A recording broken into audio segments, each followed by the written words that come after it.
Welcome back to iSolved University and our iSolved Time admin training. After completing part 4 of this training, you will be able to understand the use of group punching, filter and navigate the absences link, and view time off balances. So let's go ahead and log into iSolved and start with our group punching. On the left-hand side, we're going to open up Employee Self-Service, Time, and click on our group punch. The group punch feature allows you to add in a single punch for a large group of employees. An example of why you might use this is, let's say you had a Christmas party and you are clocking everybody out at 4 o'clock.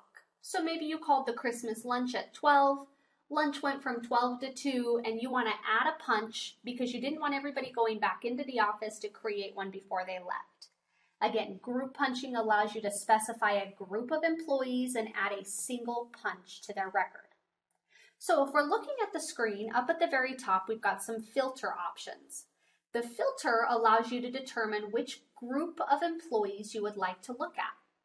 We've got policy groups, pay groups, labor field, so we can do a specific location or a specific department, active versus inactive or terminated employees if necessary. Maybe you want to do employee types such as hourly or salary. Only employees that are tied to a certain manager or a certain supervisor.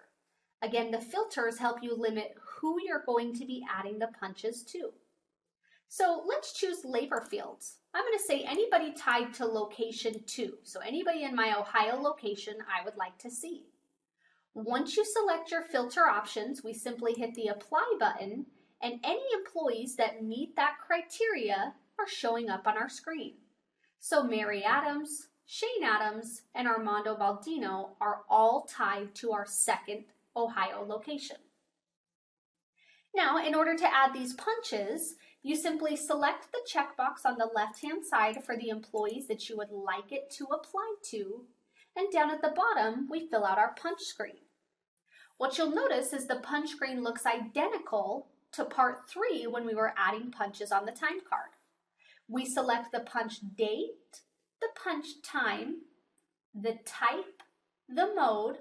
We can distinguish whether we would like the punch to round or not, and then any labor value overrides if necessary. So I'm going to go ahead and put the punch time in for 4:30 p.m. on the 16th. I'm going to leave everything else at default, and in the notes, I'm going to enter in clock out from holiday party.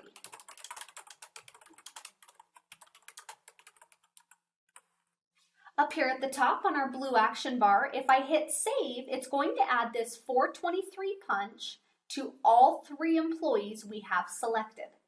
Now up at the top, we're getting the notification that the group punch saved successfully. So let's jump over to Mary Adams' time card. I'm going to select the view on the far right-hand side. And we'll notice that on the 16th, I'm going to come over here to the 16th, we've got our 423 punch that we added. So group punch allows you to add a single punch to a group of employees. The next item we're going to talk about is employee absences. So on the left side under Employee Self-Service, Time, we're going to select the Employee Absences link. The Absences link is where you can view a list of absences for your employee and also add absences to their record. Now let's talk about the layout of the screen first, and then we'll talk about entering those absences. Very similar to the group punch, we've got some filter options. You should know that this screen is always defaulting to the current month, so it happens to be December 16th. You'll notice my date range automatically defaults to December 1st to December 31st. If you would like to see absences for a bigger date range, you can simply enter a new date or use the calendar feature to select a date. So I'm going to expand my date range from October 31st to December 31st. You'll notice you could choose specific absence policies that you'd like to look at, meaning if I selected sick, when I choose the filter, only sick absences between October 31st and December 31st would appear. If you leave it blank, any absences are going to appear that happened during that time frame. So you'll notice it has on December 12th a vacation absence and on November 3rd a jury duty absence. So this screen gives you the ability to view absences for your employee on the top section. Now down here at the bottom is where you can add absences in. Now absences are usually entered for your employees in the event that they could not submit a time off request. Now, time off requests allow the employee to request a day off, and it goes through an approval process. Whether it's approved or rejected, it would add on the time card. Absences could be for things like a sick day. They called in this morning and they're unable to make it, so they probably weren't able to enter a time off request. You could enter it as an absence. So let's go ahead and add an absence into the time card for Mary Adams. On our blue action bar, we're going to choose Add New. The first thing it's going to do is ask you for the date of the absence, and I'm going to pick Monday the 19th, and then we get a drop down of absences. Now keep in mind your absence list could differ based on your company's absence policies. In my environment, I offer sick, vacation, jury duty, bereavement, and holiday time. So for my scenario, I'm going to choose sick, and then it's asking me for the number of hours the employee was absent or is going to be absent for. I'm going to change this to 8 hours.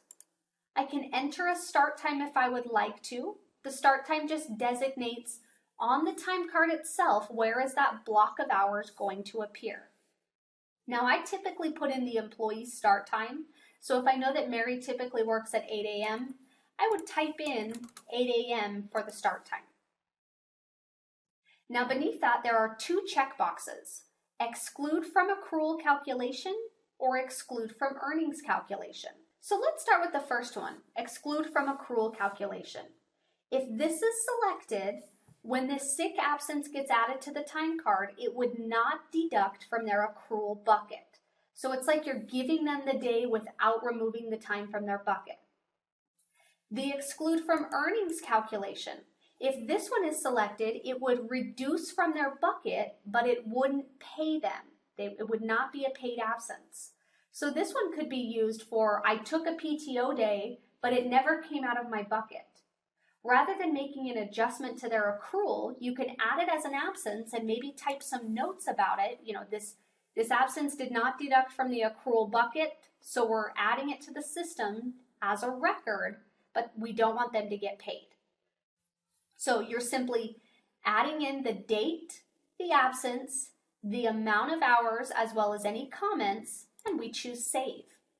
When we choose Save, the absence is automatically added to the top section of the screen and automatically added to the time card. So if we come over to the time card link, remember it defaults us to our current pay period, but if we go forward into the next pay period, we'll be able to see our sick absence on Monday the 19th. So entering absences allows you to view absences in the past or even future absences that have been approved, as well as enter any absences for your employees. The last screen we're going to take a look at together is our time off balances. So under Employee Self-Service, Time, we're going to select our Time Off Balances link. This screen is going to give you a list of the accruals that have been applied to the employee. In my environment, I've got a sick accrual and also a vacation accrual.